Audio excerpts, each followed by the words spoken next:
week, except we have been looking at some wider aspects of NLP and where it gets used. Today we're going to look at speech, although primarily this course is really about text processing. We're going to talk today about some similarities and dissimilarities with speech,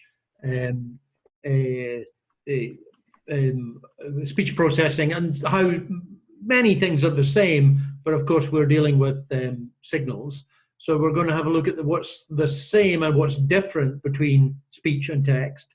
And we're going to look at the core speech technologies, speech recognition, speech synthesis, dialogue systems, and I'll briefly mention some other speech processing techniques that are out there.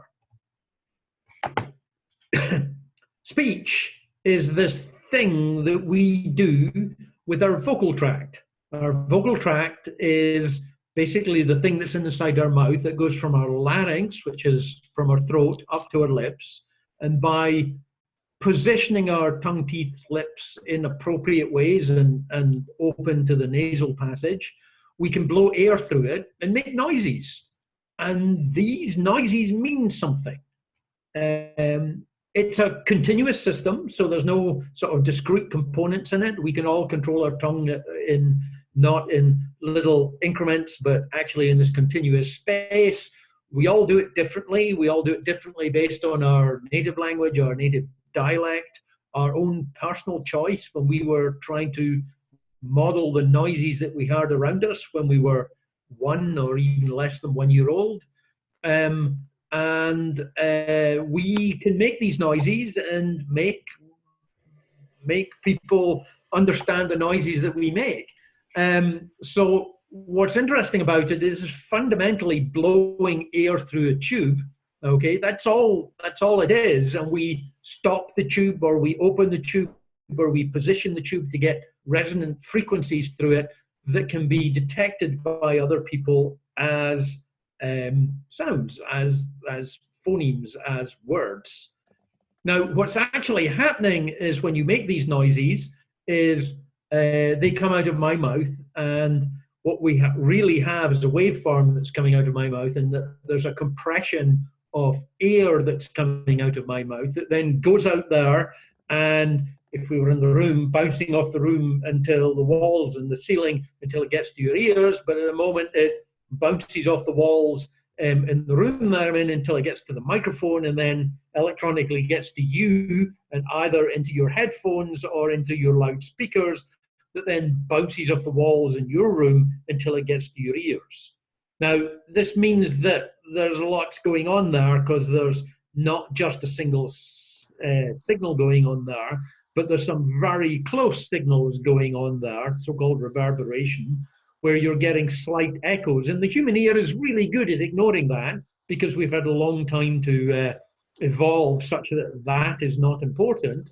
But when machines have to deal with speech, this can be a problem. So depending on whether you're talking in a large echoey room, or whether you're talking in a living room with lots of absorbent material, carpet, curtains in it, you get quite different acoustic properties, and speech recognition and to some extent speech synthesis will be affected by that when you're actually listening to it. Now, what happens at the other end when we get to the ear?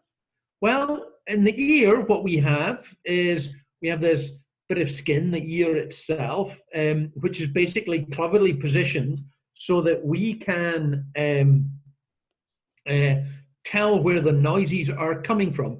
To a certain extent, we're good at knowing whether the noises come from before us or behind us or to the side, but the noises come into our ear and they go down our ear canal and get to the eardrum, and the eardrum is a small piece of skin that's tight across a small bone, and as the waveform reaches that eardrum, the eardrum vibrates, okay? And beneath the eardrum is a small bone which also vibrates and goes back and forward.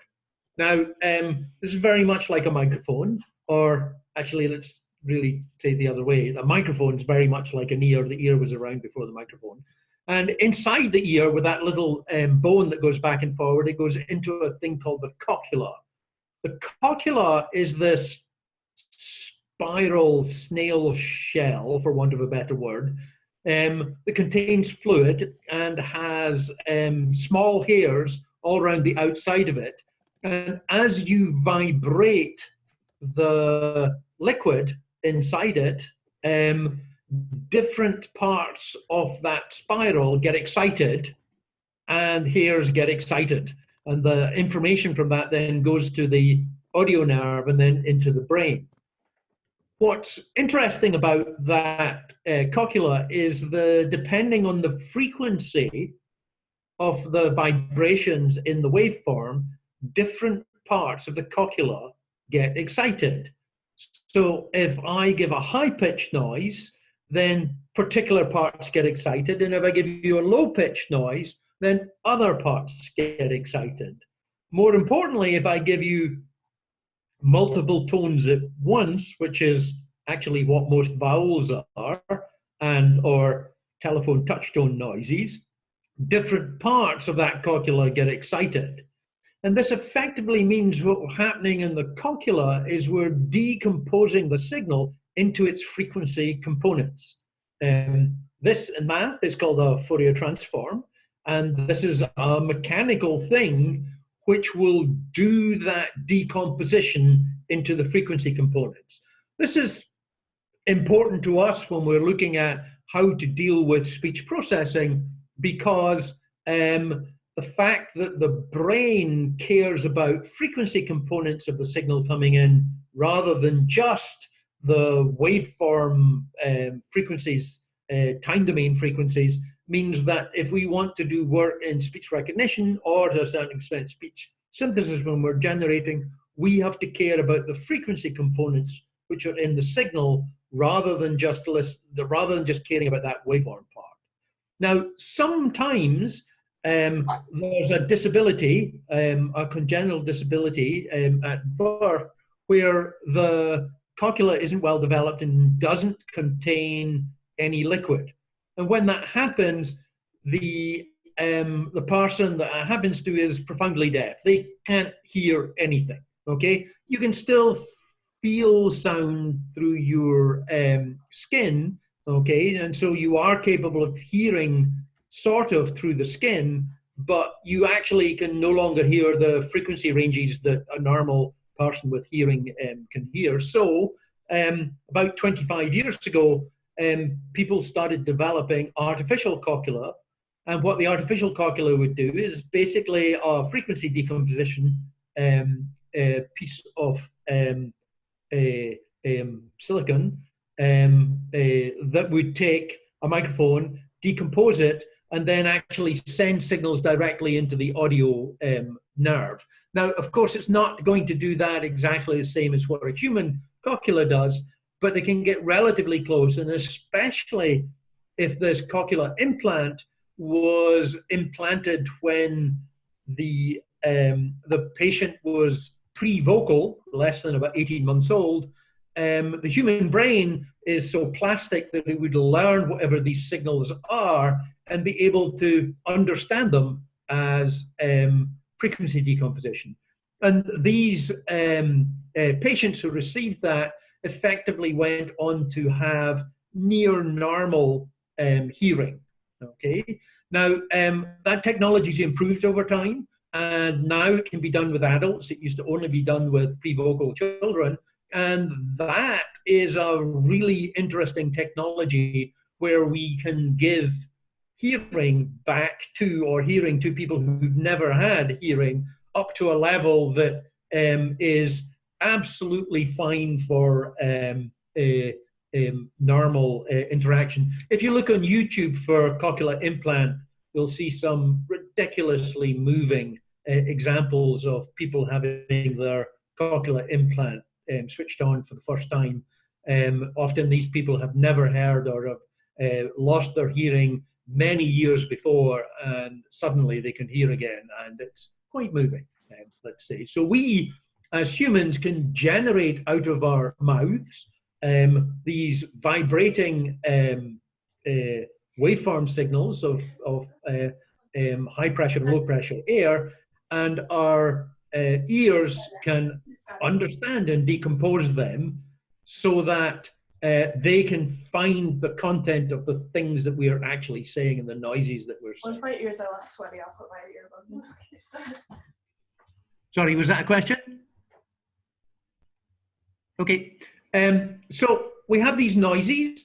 How do we get meaning and words out of them? So for a long time, i.e. thousands of years, we've tried to identify when the noises are significantly different. We can never generate exactly the same noise again. And so we've linguistically come up with this notion of phonemes. Phonemes are the fundamental units of speech. They're segmental. So basically, we take speech and split it into little time points. And each of those, we identify the different types of noises that could be there.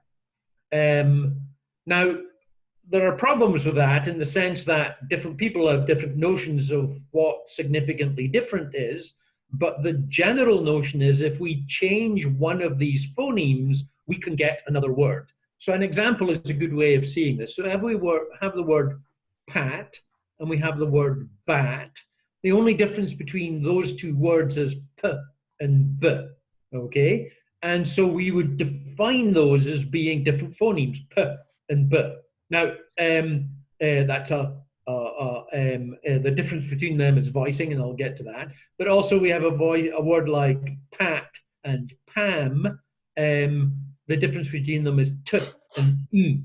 And we can try and name all of these, okay? And there aren't many in languages. There are somewhere between about 25 and 80 between different languages. They're a relatively small, finite number of those. You can think of them as sort of like letters, but they're not really quite letters. They can be a little bit more complex than that. But phonemes are these noises that when changed can be different. Now, people have different notions of when these are actually different. Now, we're going to talk about two parts of these phonemes. One of them is the consonants, and we'll do that next, but first we're going to talk about the vowels. The vowels are, for the most part, there's a few exceptions, for the most part, these noises we make when our vocal tract is completely open and we're sending air through our vocal tract and we're getting resonant frequencies in our vocal tract. Vowels typically have 2 or 3 ferments, so they've got these resonant frequencies in them, and they're usually composed of 2 particular frequencies, and these frequencies are somewhere between about 2,000 and 5,000 hertz. And we usually draw that space. It's a continuous space, and something we sort of talk about them in terms of the position in the mouth, even though it's somewhat arbitrary. And we can talk about high and low as one dimension, and we can talk about front and back as another dimension. While a vowel like E is in almost all languages, is a high front vowel, while R is a low back, and they're the most, distantly apart. Now that space, you can make noises anywhere in that space, and you can build a synthesizer and play with things and make noises in anywhere in that space. And your perception of those vowels will depend on the language you speak, or the languages that you speak, and the dialects you speak, and where the boundary is between them is very dependent on a particular person and what language they know, what dialect they know. Now, typically, we don't have many vowels because you have to learn to be able to deal with the variance that's in everybody speaking them. And so if we had too many, it would be too confusing. So we have that space and we make decisions about where these boundaries actually are, really based on a particular language. And some languages have lots of vowels. English has more vowels than many other languages, although some languages have got even more. Many languages have got the basic 3/5 vowels, a, e, o, e, u, and some of them have only got that. Japanese and Spanish being good examples of really only having these fundamental vowels. consonants. Oh, sorry, I'm still talking about vowels. So we have to have a way of describing these vowels, and we have a thing called the IPA, the International Phonetic Alphabet, that uses mostly sort of romanized things with extra characters that try to distinguish between all of the different vowels, and it's pretty good to cover everything, and there's only very rare cases that it can't actually cover. In speech processing, from a computational point of view, we often end up changing those IPA symbols into an ASCII representation because it's easier for our dull, boring computer languages to actually deal with them. Here I've named the vowels that are in an ASCII representation of vowels that's often called DARPABET, from the DARPA speech processing world over the last 20, 30 years.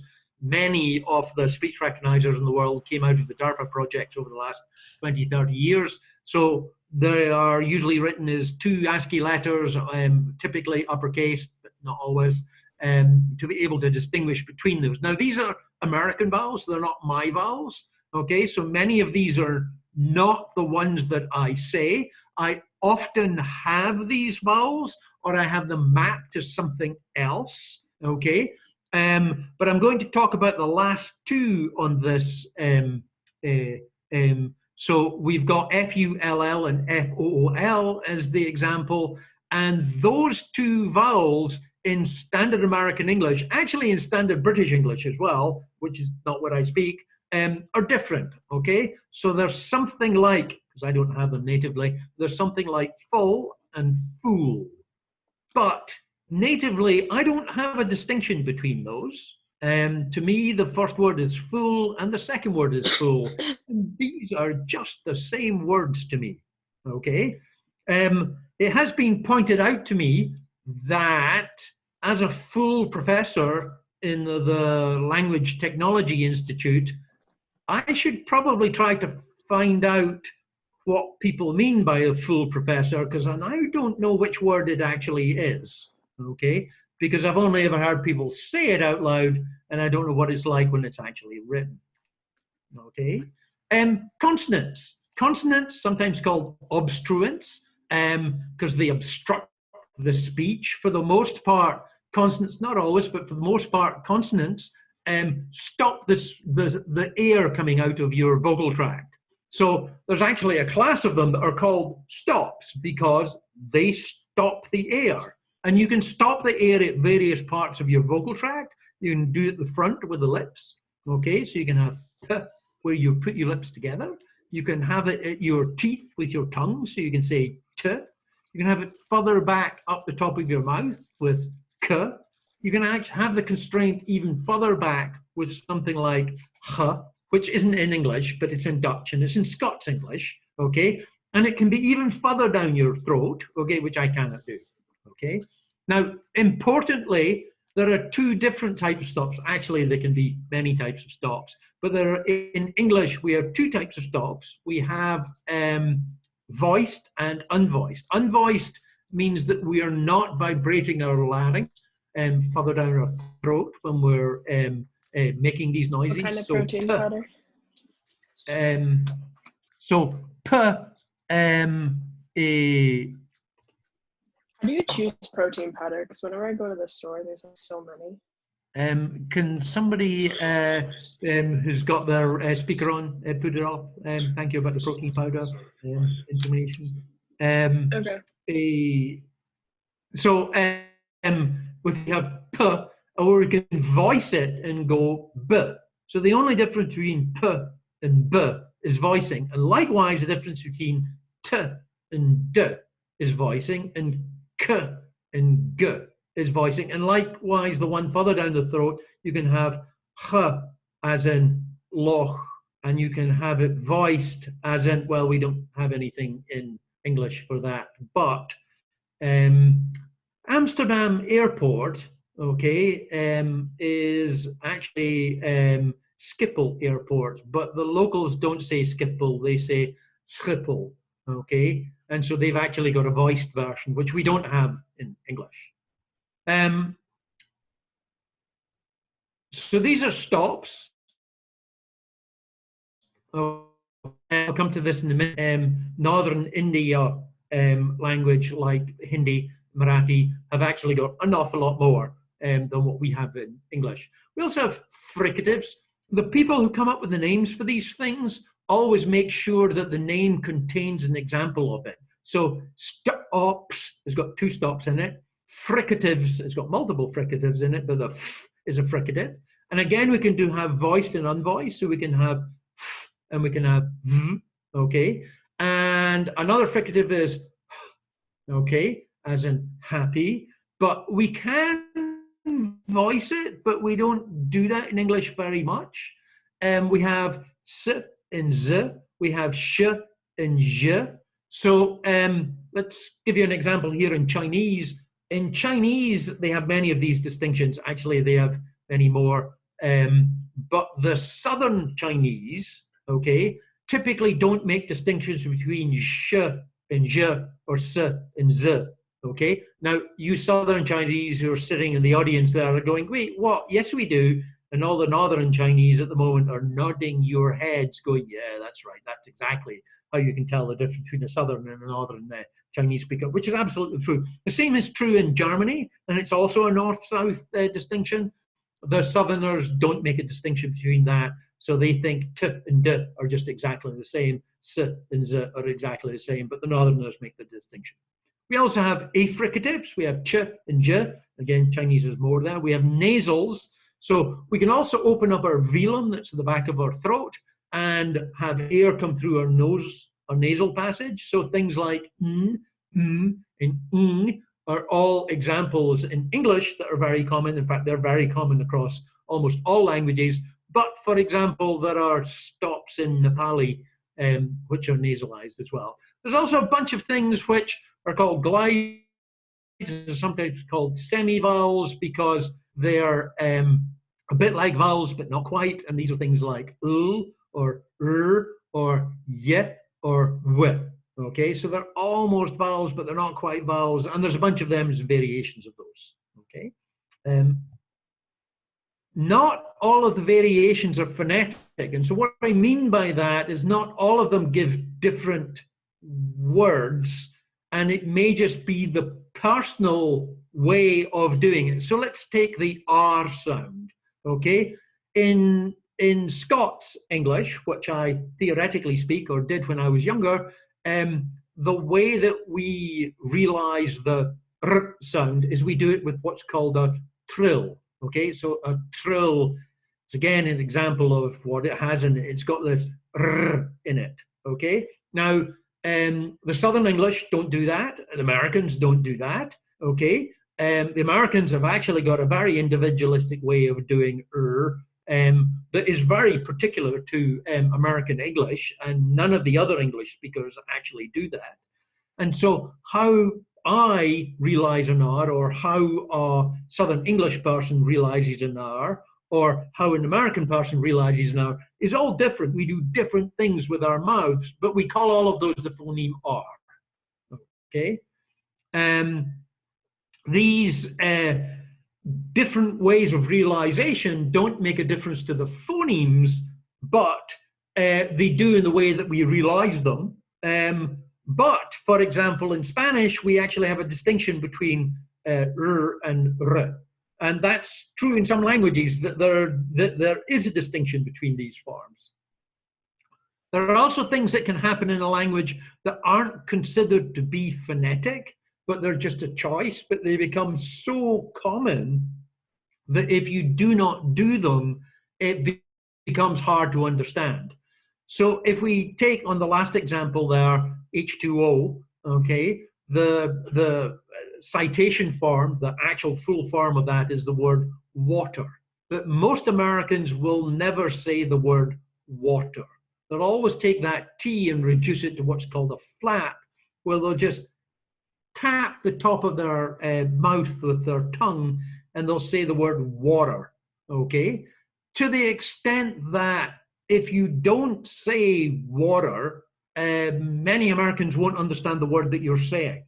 Speaking from experience in restaurants, when I'm asking for water in the restaurant, the waiter or waitress usually says what? So I have to learn to say the word water. Okay. Non-natives amongst you have probably all learned to do this, and all the Americans are going, what?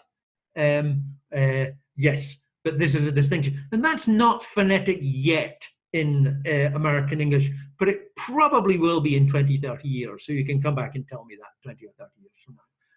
There's a distinction between what you say, you individual person, and what people that you, let's say, went to high school with, who probably speak the same dialect as you, or maybe the same city that you went to, or maybe the same socio-economic class, and the rest of the people who speak in the language. So, for example, the words DON and DAWN could be different for you. Again, I'm talking about standard American speakers, and COT and CAUGHT, they're the same for me in both cases.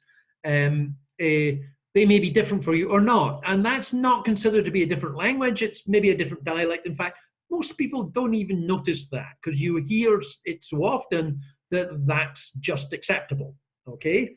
There are also, dialectal word choices, which are quite important as well, and they can actually be cross-gender choices as well, and politeness levels and age levels, and all of those affect the way that you actually speak. And if you're a non-native speaker, you're still got all of those choices in your speech, and to a certain extent your text when you write things as well, which depends where you learnt the language, when you learnt the language, how you interact with people while you've been learning your language and since you've learnt the language. Not all languages are the same. So each language may have different distinctions which may exist in some people's languages, but not in others. So for example, there is aspirated stops. So you can say, or you can say, where you can actually put more air through the t or not. In English, we don't make that a different phoneme. In Hindi, we do. But in English, we generate that difference in certain circumstances. And if you don't, it sounds unusual, but we do it without thinking. So if you put your hand in front of your mouth and say the word pot. So everybody do that now, pot. You can feel the air coming out in your hand with a p in pot, okay? And now say the word spot. There's no air coming out. And that's because the P in spot is unaspirated while the P in pot is aspirated. So we do that, but we don't make a distinction from that. But trying to say the word pot without an aspirated P is trivial for all of the Korean and Hindi speakers sitting in the audience. But actually for English speakers, it's quite hard to do. We're probably all aware that Japanese don't make distinctions between L and R, and we joke about it at times about how these things are funny because they seem to flip them. And the answer is L and R is actually a continuum. And so there's an L and an R, and Japanese make no distinction between it, while most English speakers make distinctions between them, although there are still examples in English where we confuse the two. So we get reductions of the name Derek can be Dell, it becomes an L in that, or the word Harry becomes Hull. And so we have examples of these reductions in English where we are actually aware that these things are very similar. As I've mentioned before, I used to live in Japan, and so I had to speak Japanese, and I had to speak Japanese without a trill in my R's, because that's not right. They're not allowed to ask for ramen because they don't know what it is. However, there is a dialect of Japanese where they do roll their R's, actually. Okay, so it's a particular socioeconomic group, and that group is the Yakuza, the mafia in Japan. And now I have to think about, were people polite to me in Japan because they thought I was mafia? Anyway, they were polite to me, so I have to think about that. The next example, US English dialect. So I have 3 words there. I'm deliberately not going to say them to begin with. Okay, one is the girl's name. The second one is something to do with weddings, and the second one is something to do with Christmas, and the third one is something to do with weddings. Okay. In standard American English, these three words are pronounced exactly the same way. Say them to yourself, okay? And you probably think, yeah, what's weird about that? Well, in other English dialects, they're all different. So for me, the first one is Mary, the second one is Mary, and the third one is Marry. So I have three different vowels there. Indian English speakers, again, have a full distinction between those, but Americans do not. Now, that doesn't mean that Americans go through life confusing these words. Well, there are some bad jokes that confuse these words, which I never got was being funny, but there are also words that only work in puns that only work in Scottish English and don't work elsewhere as well. So we have to get used to that. As I already pointed out, Scottish English versus US English, we conflict this and U into pull and pull. I have no distinction. Full and full, I have no distinction between that. However, we do distinguish between the full form of FOR and the number 4. So I have for and 4, where I have a different vowel in there. Okay, although most other English dialects do not have that. Rather interestingly, with the pull and pull, Pittsburgh English doesn't distinguish between them either. And that's believed to be because the first English speakers in Pittsburgh, when it was still Duquesne, were a bunch of miners from my part of Scotland, and they probably influenced the language in Pittsburgh, even though it then picked up Americanisms and became American English. It doesn't have a distinction between that, and that's probably because of American English. There are other things in Pittsburgh English that are Scots dialect as well that I don't think are weird at all, but apparently everybody else does. So different languages can have different dimensions beyond these that we don't actually have in English. So it's important to realize that English isn't everything about language. We only have a limited use of vowel length in English, so bit and beat are often distinguished as saying it's a vowel length difference. It's not quite a vowel length difference, but it sort of is. And many languages, including European languages, have got vowel length differences. Hindi has it, German has it, and Japanese has it. So I'm going to give you an example again, a little story of my trips in Japan. In Japan, you normally refer to people by their occupation rather than by their name. And so in the morning when I was leaving to go to work, I would sometimes meet my neighbor who worked in the same place as me. And if I met her, I would often ask how her husband was, because I didn't see her husband very much. He didn't work in the same place as me. And so I would say things like Goshujin Genki desu ka? But getting the vowel length is really important, okay? Because Shujin is husband and Shujin is prisoner. So sometimes I would be saying, how's your honorable husband this morning? And sometimes I would be saying, how's your honorable prisoner this morning? Okay, which she found unbelievably funny because she was also a phonologist and enjoyed that, and actually even used my speech as an example in her talk once, which was very nice of her to do that. So vowel length is important. I mean, yeah, context sometimes doesn't matter, but you can work it out, but it's quite important to get it right. Tones. So in English, we don't really use tones. We have a thing called stress patterns. So we have things like the word photograph, and let's do a word where I can do it properly. A word like intonation. If I get the stress pattern wrong, I could say intonation, and that's wrong. Okay, and it would be hard for a native speaker to do that, and hard for a native speaker to understand that. But in general, we don't really use the F0, which is the underlying tune, the thing we sing with, for anything other than marking important words and maybe doing certainty at the end of sentences. We can rise at the end for a question. Can we rise at the end of a question? But in some languages, Mandarin Chinese being the most common one that we're aware of, because we have lots of Mandarin speakers, have actual tones on each syllable. They have 4 or maybe 5, because there's a neutral tone as well, where changing the tone changes the meaning. So this is where I'm going to ask somebody from the audience who speaks Mandarin Chinese to say the phonemes M and A, ma, with 4 different tones.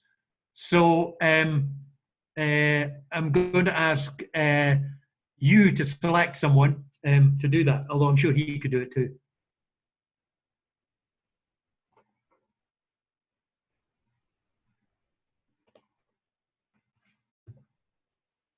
So can you do that? Yeah, so do you mean I choose somebody to answer? No, why don't you just do it yourself? So just say ma with the 4 different standard tones. Ma, ma, ma, ma. Okay. Now, these to English speakers is like, yeah, they're different. They have a different intonation in them, but they're different words. Okay. Now, I can never remember which one is which, but I know one of them means mother, and one of them means horse. Okay. And I'd like to point out, never mix those up.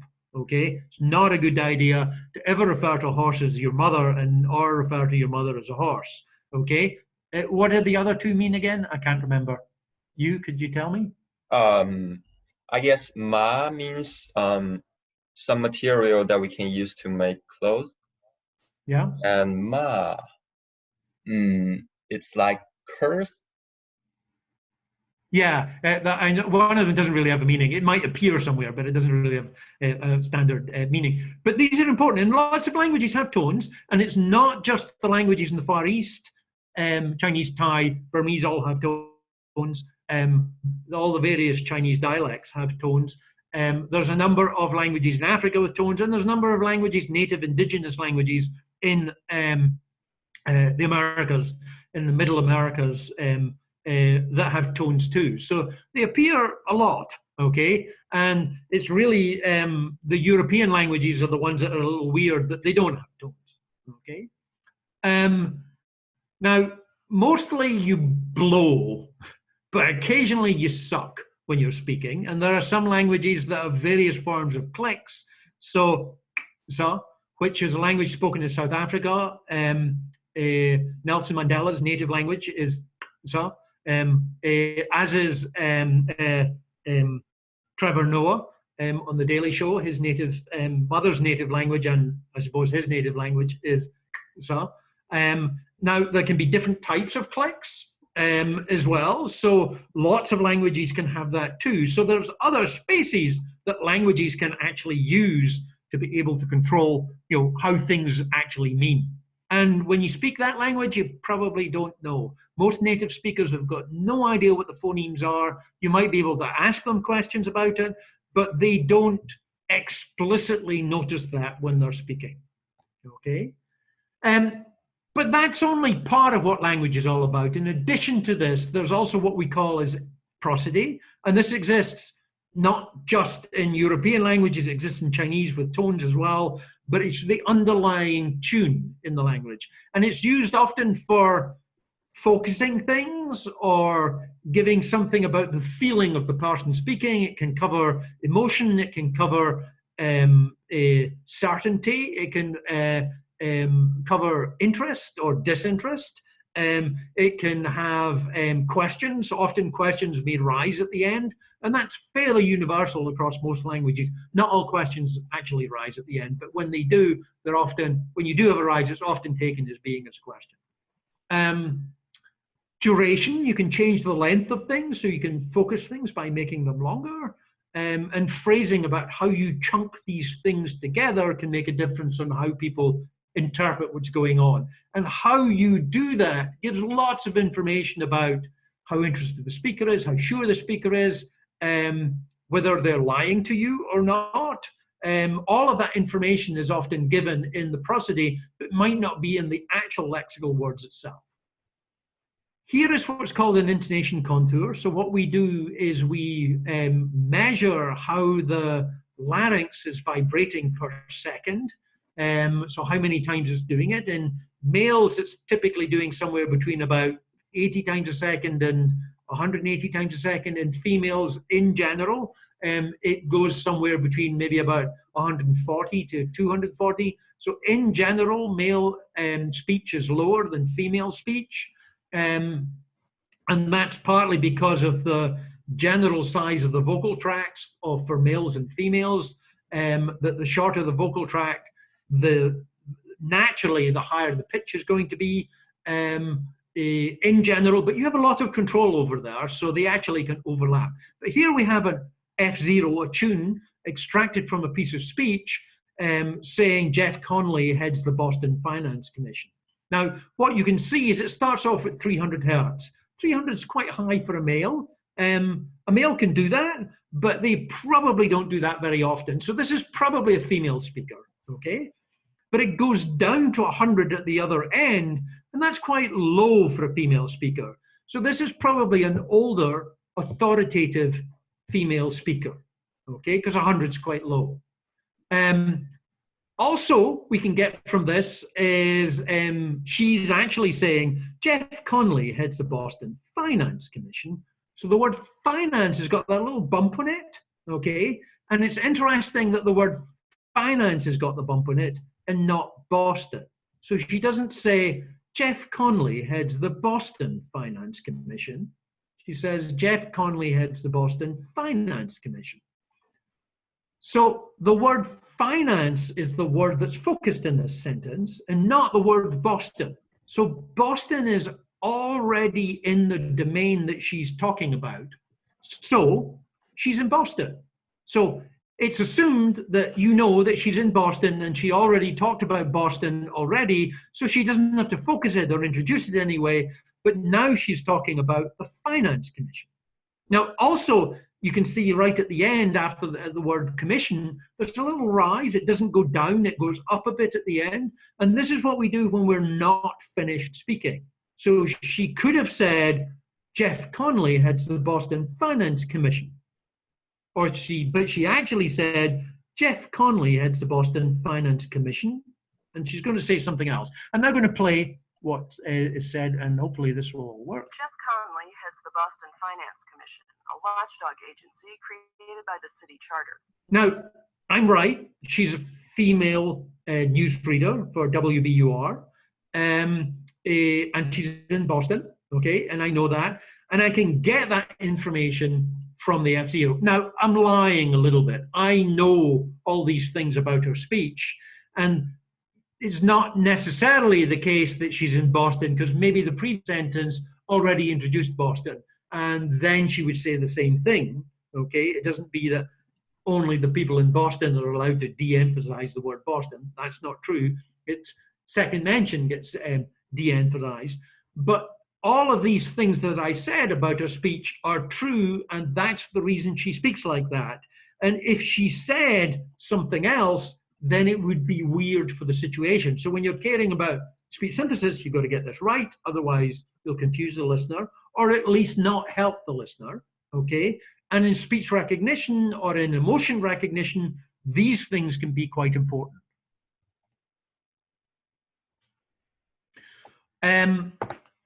Remember that we talked about phonemes, and we're actually talking about it beyond the phonemes and up into words. Remember that we talked about word segmentation before. And in European languages, we can find out where the words are because there's spaces between them. In Chinese, Thai, Japanese, they don't use spaces, though in Korean they do use spaces. In speech, there are no spaces. There are no spaces in speech. There's nothing that separates what we think as being words, i.e. white space separated forms in the speech itself. When we say in the park, it all runs together. There's no separation in there whatsoever. So how do we find the words when we're dealing with speech? Well, there's another level above that that we often call intonational phrases, where we reset our F0 over time. We have big phrases where there are silences that are probably the equivalent of spaces, but when we say in the park, we don't say in the park. And so we might put in the park together rather than saying something like we saw the girl in the park. It's weird. So we want to put things together in particular parts. We're in the park and do that. And there are things, there are information in there. Now, also the next thing is the literal meaning of the words sometimes can't tell you what's going on. So I can say Boston, I can say Boston, or I can say Boston. And all of these sort of mean something different, even though they might be written in exactly the same way.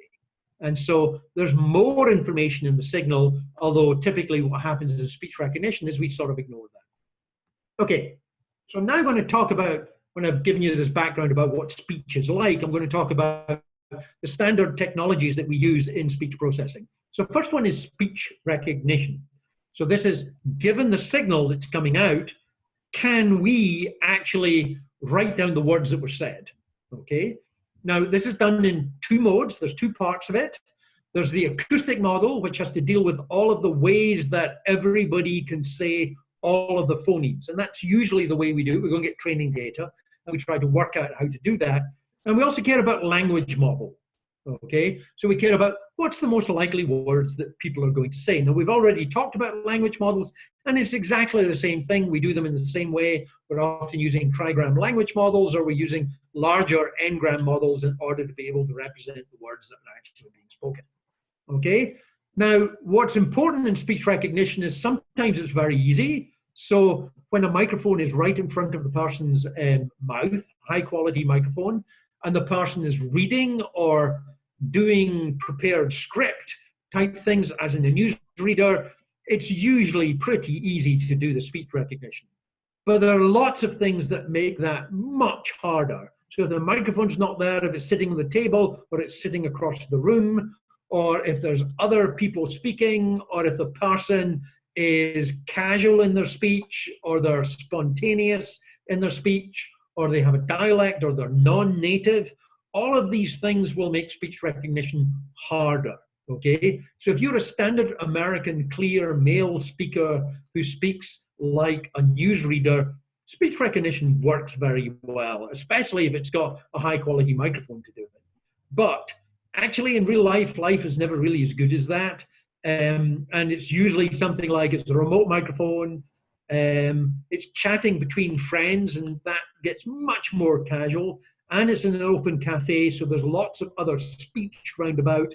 That's hard. Now, all of you who are non-native or getting old and your hearing's going will know that it gets harder to understand speech when humans are in these situations. So yeah, when you're learning the language and you're sitting in a classroom, it can be really easy. But when you're outside in a bar and the people are talking with lots of noise around about it, it's much harder to understand. And that's also true for machines as well. It's also much harder to have a speech recognition system understand the speech of two humans talking to each other than if the human is talking to the machine. Because usually when the human is talking to the machine, they're much more directed to the machine. But when they're talking to the human, they're much more casual about it. It's not just acoustics. We actually care about the phonemes, and we care about the distribution of the phonemes. And so here's something that should be familiar to you. This is the noisy channel that we've talked about many times before. So the word sequences, we're trying to find, given the observation, the speech, the noise, the signal that's coming out, we want to find what's the most likely words that are in that signal. And so what we do is we can invert it using Bayes' law. So we can have the probability of the words. What's the most likely word sequence that people say? And people are much more likely to say words in the order that we expect rather than window the dog that is much how. They're much more likely to say how much is the dog in the window. So we have the language model, probability of the words, and then we have the probability of observation given the words. Note the inversion there. and we divide it by the probability of the observation overall. But if we're only interested in argmax, we can ignore the probability of the observation because that's not going to change the argmax. And so we can split this down into some form of acoustic model, HMMs, or some neural model and some language model. These could be joint, but they could be separate, or they might be multiple language models. All of those are possible. Let's talk about speech synthesis. So this is generating speech. So given some text, for example, actually generating something that sounds like speech, that doesn't sound like a robot, okay? So the first stage is text analysis. You've got to look at the text, and what you discover very quickly is the text doesn't have the thing in it that you're supposed to say, and you have to work things out. And there's quite a lot of noticeable natural language processing in trying to do that. Then once we know what we're going to say, the words that we're going to say, we have to work out what the prosody is, and we have to work out the pronunciation, and we have to deal with unknown words. And then we have to actually generate the waveform itself. So here's a bunch of examples to show off the aspects of text analysis. So if we have a sentence like, "This is a pen," okay, that's simple. You know, there's pronunciations of these 4 words. It's not a problem. But let's look at the next one.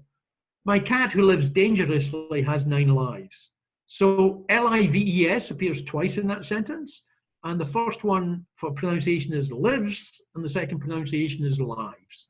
The first one is a verb, and the second one is a noun.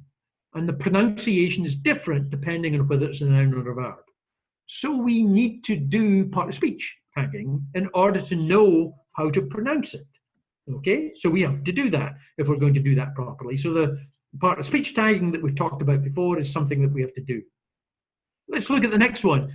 He stole $100 from the bank. It's not $100. It's he stole $100 from the bank. So we now have to write a bunch of rules, probably, because it's very hard to learn this automatically. How to take a string of a regular expression you identify as a money symbol and work out how to say it. Okay, so we can do that. We can write a bunch of rules to do that. That's good. That's good. Next, he stole. Well, he stole 1,996. The and may or may not be there. 1,996 cattle on the 25th, not 25, November 1996. You don't say 1,996 for the year, you say 1996. And in fact, numbers in English have a different pronunciation depending on whether they're a year and or a street address or a date or a quantity or a telephone number. They're probably read as digits or maybe as pairs. And so you have to know what the number is going to be used for in order to be able to get the pronunciation. Okay. Oh, next one we can do, we've got a rule to do this. He stole $100 million from the bank. Oops. Okay. So now our little rule for changing $100 into $100 is wrong because it's got the word million after it, and you should say he stole $100 million. So the dollar moves after the next word. And, you know, if it had C dollar, it would be 100 million Canadian dollars from the bank. So you have to have more complex forms that are going on for that. Next one, it's 13 St. Andrews Street. So the ST is different depending whether it's a saint or a street. And we're good at saying that, but we can learn models in order to be able to do that. The next one, it's a P3 1.5 gigahertz, 512 RAM, 160 gigabytes SATA, no IDE, 24x CD-ROM with 19-inch LCD. So some of these are pronounced as words, RAM, SATA. Some of them are pronounced as letter sequences, LCD. And you have to know some of these things are pronounced as gigabyte, unless you're speaking Indian English, and then it's 160 GB, okay, because in Indian English you don't expand it.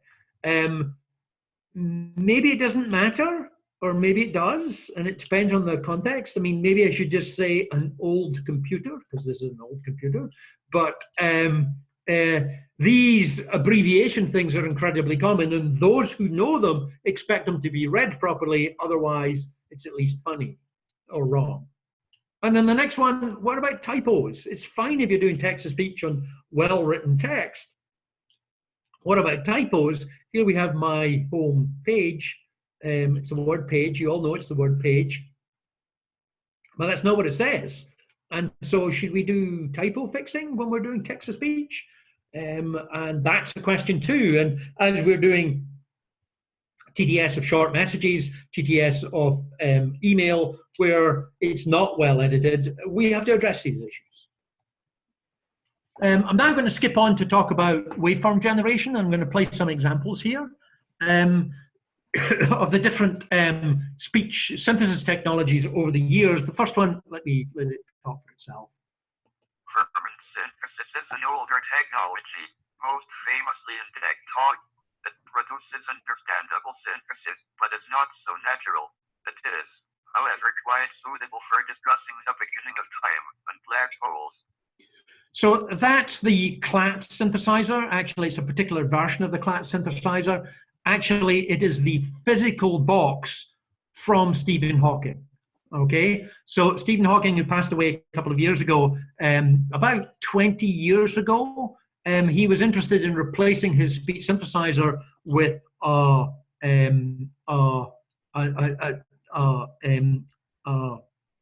software version rather than a hardware version, because he had a hardware version that came from about 1983.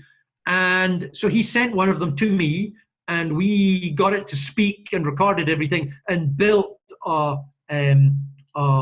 software version of his voice. Okay, and at the same time, I got him to do some, not him, I got the voice box to do some examples for me. So here's an example of that. It's not very natural. It does sound like a physics professor from Cambridge, UK. They all sound like that. It's a requirement now for the job. And it's not natural, but it's pretty understandable. Especially if you listen to it a lot, it becomes very understandable. The technology that was used for there was actually a component technology that put the voice together. It was done by Dennis Klatt, who was at MIT, originally called MyTalk, and then was commercialized under the term DeckTalk. And at the time, it was pretty spectacular because it was full. It was the first real full text-to-speech system that you could give text, and that's influenced a lot of the things. But at the time, it really was a bunch of rules. There was very little machine learning in how it actually worked. And people realized it might sound better if you could use natural speech rather than have to try and construct it from scratch. And so if you could record people speaking and take little pieces of their speech and put it together, you might get something more like the second one. Lawrence Olivier for Diet Coke.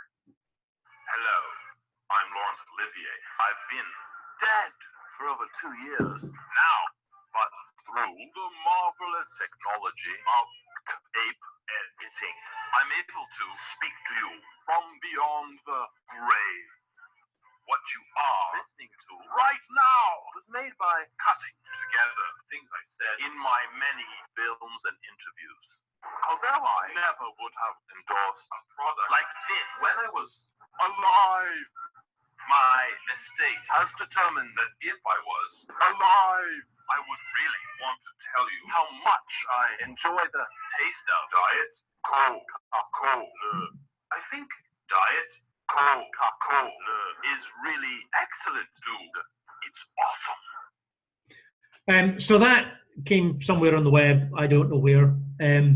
But it shows, although it sounds quite good and it's funny, they call it tape editing, but that's really what unit selection synthesis is really taking little pieces of speech and put it together. Notice when it has to say a word he doesn't have, like Diet Coca-Cola, it does not sound natural. Notice that they took it from his many films and interviews, but the acoustic quality of that is not the same, and you can hear that. And also when he says the word alive, it's the same word that appears twice, and that's not natural. So maybe if we actually recorded somebody in the same environment, we're very careful, got all the phonemes, we could actually try to build something that's a little better than this. So here's one which is done a recording of all of the phonemes and then join together to actually speak. This is hard to understand, though.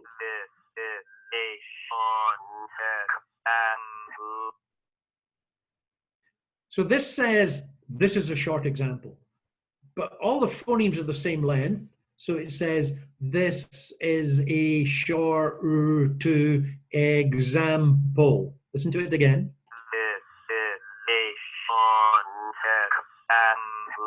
So now you understand it, or almost, if I tell you what it says.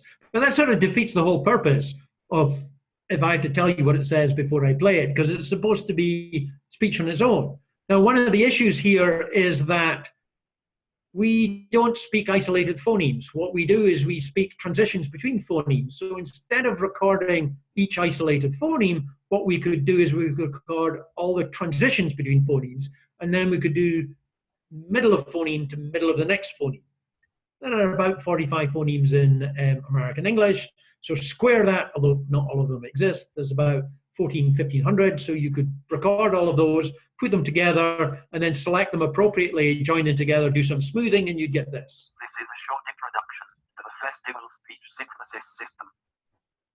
Okay, which sounds pretty natural. Actually, it's a little bit not natural. After a while, you realize it's overly carefully pronounced because there's only one example of every phoneme there, and it hasn't got the right levels of reduction. So what we could do is take, instead of one example of everything, we could take an hour of speech and select appropriate subword units from it. And this is what unit selection is. And this is the technology that really moved speech synthesis from being like robots to being mostly natural. So this is from about 20 years ago starting.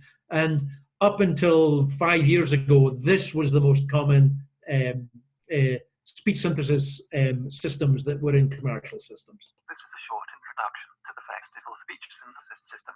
Okay, so that's built on our open source technology. But that was highly tuned to make that utterance sound good. If we build a fully automatic system, we can get quality like this. This is a short introduction to the Festival Speech Synthesis System. Okay, there's something weird about that. This was based on 1 hour of speech, while most high quality systems like what you would hear on Alexa or Apple Mac are probably got about 20 to 30 hours of speech, and it's carefully targeted to the things that you're going to say. People realized that maybe instead of taking instances of little bits of speech, about a phoneme or about half a phoneme together, that maybe you could have an actual generative model. So you could actually model from some Gaussian mixture what the person's actually saying. And the advantage of this is you need a lot less data. It's much smoother, but maybe isn't as bright as the unit selection forms. This is an example of ClusterGen, a statistical parametric synthesizer trained from the same 1,100 arctic utterances. So that sounds pretty good. That's from about an hour of speech. And if we get high quality recordings that are phonetically balanced, we can do this with 15 to 20 minutes of speech and get something that's pretty practical. Okay. 5 years ago, it's less than 5 years, it's about 5 years ago, Google then said, can we do all of this in a neural network? And people were beginning to look at this, including us, but we hadn't quite got the thing to work. And WaveNet came along, and let me just play it. The Blue Lagoon is a 1980 American romance and adventure film directed by Randall Kleiser. WaveNet just takes the waveform, about, in this case, 35 hours of data, and trains directly from text to predict that. And it works pretty well, but it needs a lot of computation in order to be able to train. When I first asked the question about how much did it take, they didn't say how many hours it took. They said Europe, which meant they used all of the computers in Google's Europe cloud to be able to train it. Now it works a lot faster, okay, and you can train these things in a number of days, but it's still a little slow. There are people trying to make it faster, but it does sound pretty good. But it's no better than the best unit selection synthesizer, but unit selection synthesizers are sometimes wrong. while WaveNet is much less likely to be wrong. It still has interesting errors and it can babble when it shouldn't. But that's the technology that most of, say, Google synthesizers are now. Most of the synthesizers here are now neural synthesizers. Let's go a little bit back to other aspects, say pronunciation or lexicon. We have to know what the pronunciations are. We talked about you need part of speech in order to be able to distinguish between things like lives and lives. Homograph representation, so there are a number of words that are written the same that have different pronunciation. Homo means same, graph means written. So we have words like project and project, where the stress pattern is different. We'd like to be able to detect that. Again, that's a noun-verb difference. We have to care about this in speech recognition, so we have to care in American English at least. There's two pronunciations for the word route or route, depending what you're dealing with. And so you have to make sure that you can deal with that.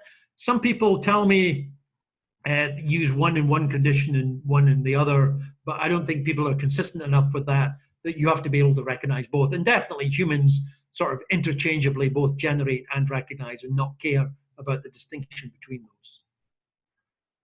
those.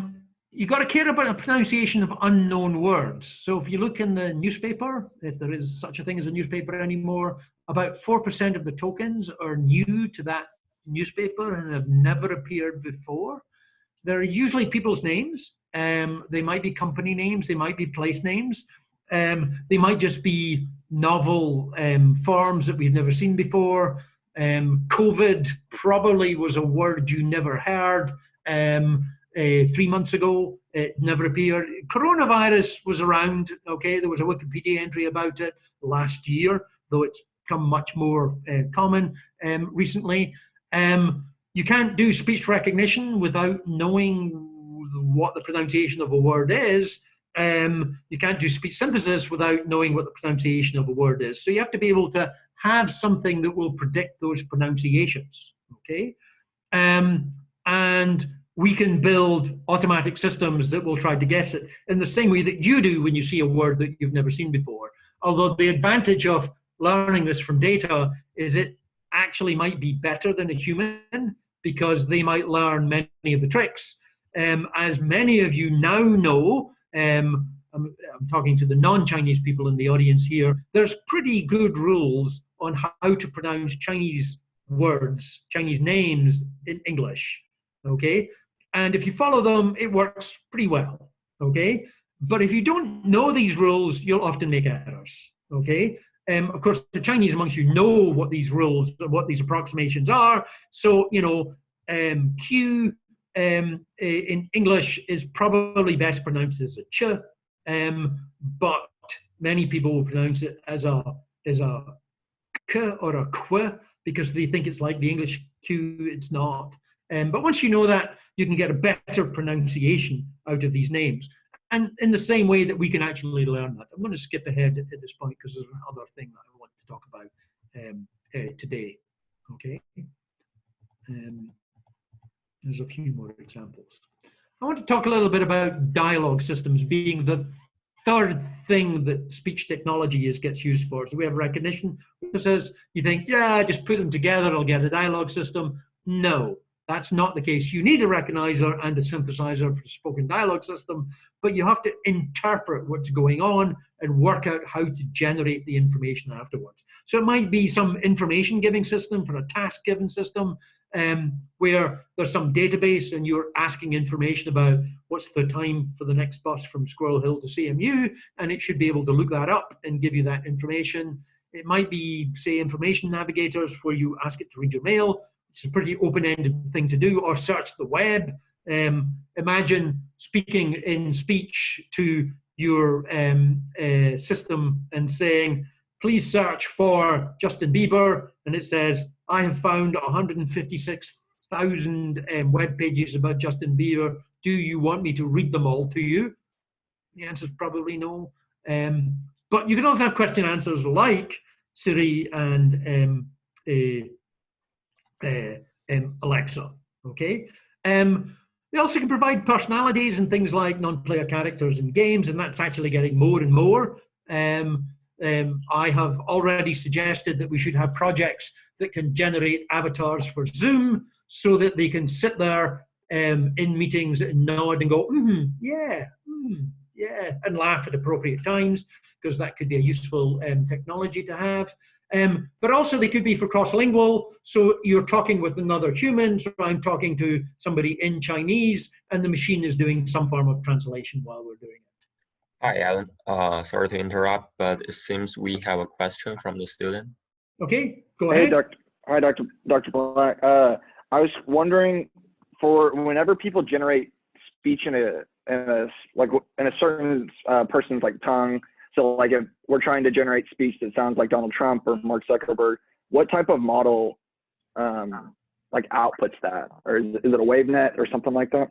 So in almost all of these cases, what they're doing is they're taking recordings of the target person, okay, and they're using unit selection or WaveNet to be able to do it. Something that depends very much on the recorded data. So you can get things that sound very Donald Trump-like, or very Mark Zuckerberg-like, or very, insert your famous person there, and because they have got certain stylistic things, especially if you put the right words in as well. Okay, Barack Obama also has a very distinctive style in his generation. His phrasing is very, very Barack Obama. You immediately recognize it when you hear it. So they're taking existing recordings from those, and usually speeches in the political case, and building systems from there. And it's not very hard to do, okay? And especially if you put in very typical text for that target person, it really does sound like them, and so you can make it. So you should be aware that, it's very easy to fake the president's voice, because there's publicly available recorded data, and you can build synthesizers that will sound just like them, because surely they can't say things as silly as that if they're actually the case. Okay. So let's move on to dialogue. So we used to run a system here at CMU for about 10 years that would tell you the time of the next bus.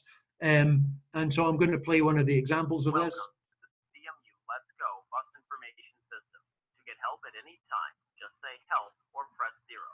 What can I do for you? 61A. The 61A. Where do you want to leave from? Dynamo Way. Leaving from Dynamo Way. What is your destination? North Braddock. Where are you going? North Braddock. Going to North Braddock. When do you want to travel? Next bus. The next bus. Just a minute. I will look that up. The next 61A leaves Dynamo Way at Beach at 9:26 p.m. and arrives at Bell Avenue at Jones at 9:34 p.m.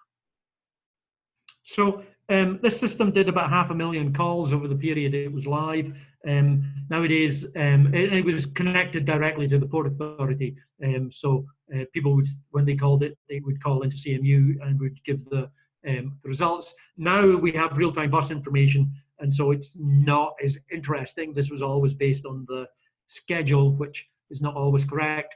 But we dealt with a number of experts and non-experts using it. We wrote things to detect whether this was an expert user or non-expert user, and we even ran experiments on it where we had other people build dialogue systems and see if we could actually get things better on it. But it was very targeted and very simple, even though it was actually relatively complex and did a lot to help dialogue systems.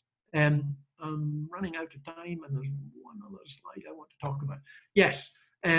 So in speech processing and dialogue processing, here's a sort of different levels of complexity. Our cell phones have been able to deal with speech for even our earliest times. They could do things like call John.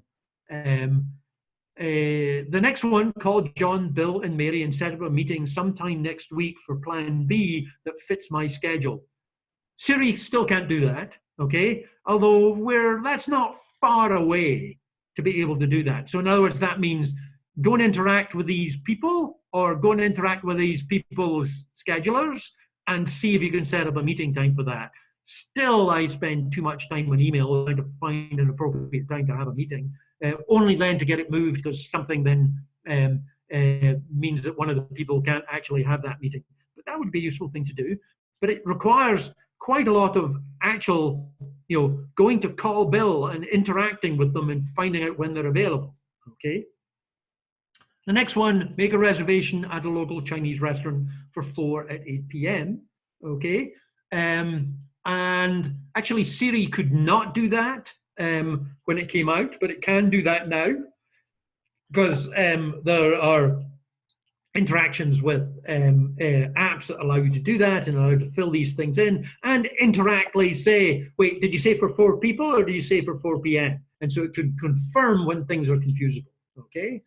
You should call your mom because it's her birthday. Well, we've always had reminders on our PDAs. We've had that since the very beginning. But the next one, I have sent flowers to your mom as it's her birthday, okay? That's the one I would like, okay? Where it actually takes initiative, okay? Although you probably have to be a little careful about how much initiative it actually takes, okay? But these are where we're starting to talk about understanding what's going on in the speech rather than, and maybe even beyond what's explicitly there, about what's expected of the robot slash personal digital assistant, okay? I'm going to leave that at the moment at this point. Next week, we're going to have a number of other outside people talking about multimodality and NLP, and I think the other one is machine translation. At least that's one of the other ones that's coming up. Are there any further questions? I've got one question. Back to the question about generating speech like Obama, do they train it on, to get them to say words or to get the model to say words that Obama clearly hasn't said, or that there's public available data? Are they training on something else, or are they doing based on the phoneme of the training word? on typically enough data that has phoneme coverage. And so that's pretty easy to get. Once you get probably half an hour of speech of somebody, you've probably got all of the phonemes from them. Now, you won't have the rare borrowed phonemes, so maybe Obama can, actually, here's one for Donald Trump. I am pretty sure Donald Trump can speak some Scots Gaelic. His mother is a native speaker of Scots Gaelic, was a native speaker of Scots Gaelic. And so I'm pretty sure he can say, huh, but that you might not find that in any of his political speeches, but he might say loch somewhere.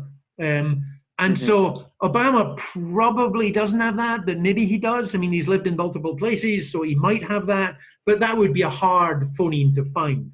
But all of the other ones you're going to get in about half an hour of speech, probably.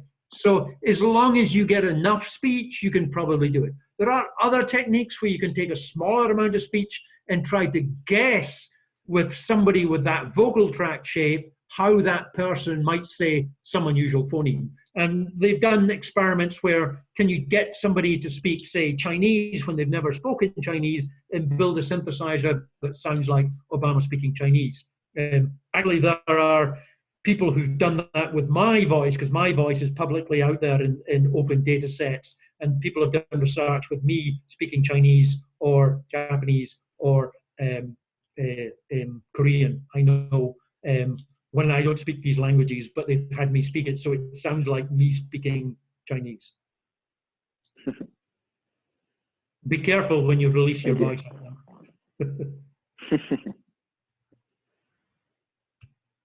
Okay, thank you, everybody.